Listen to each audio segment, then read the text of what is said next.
Hello, my name is Tim van der Jeugd. I'm the press officer of Trek Factory Racing, and today I'll give you a little tour of our team bus at the Tour de France. So this is one out of two almost identical team buses that we have. They're Mercedes buses, they're really good. They are custom made for a cycling team.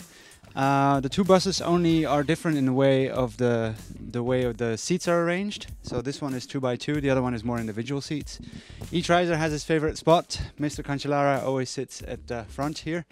In this sense, that's his rain bag with their spare clothing and everything.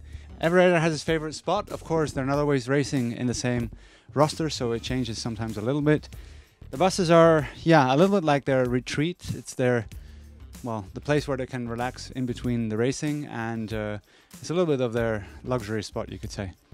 We've got pretty much everything we want here. We've got a projector, a screen, we've got a full Wi-Fi system here, projection, HD, antenna, satellite dish, everything is there, basically what you need.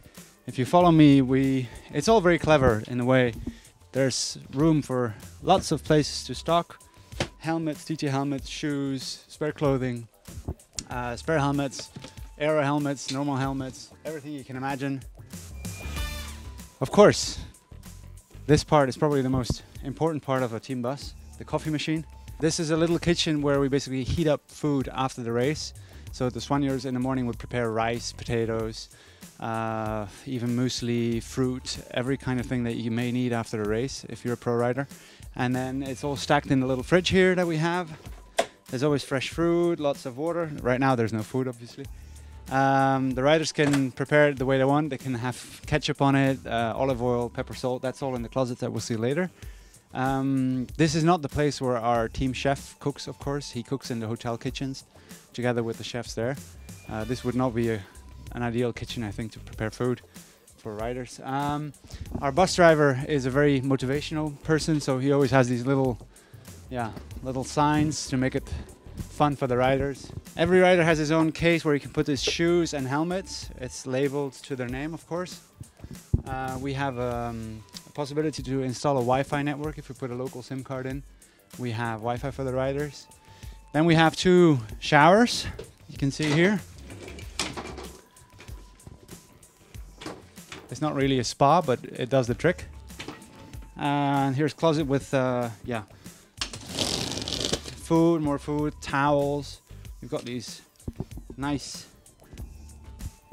custom-made Trek Factory Racing towels. Perfection is in the details. There's soap, of course. Lots of different kinds of olive oils, utensils, honey, everything that they may need. We've got necessary creams. I won't pronounce this, but there's sunscreen, there's another kind of cream. And then here's a little lounge area, you could say, that we can turn into a complete bed if we have a long transfer. There's TV, here's the bar with all the gels and bars and recovery shakes that we may have. There's also a little pharmacy if somebody crashes that we can put band-aids on and everything. So it's basically a rolling hotel, you could say. Well, the bus is, of course, our home since 2011, so we have little things that remind us of what's happened in the past. So, as you can see, we have this little logo of Wouter Weiland, who passed away in the Giro 2011. And, I mean, it's only a sticker, but he's still in our minds.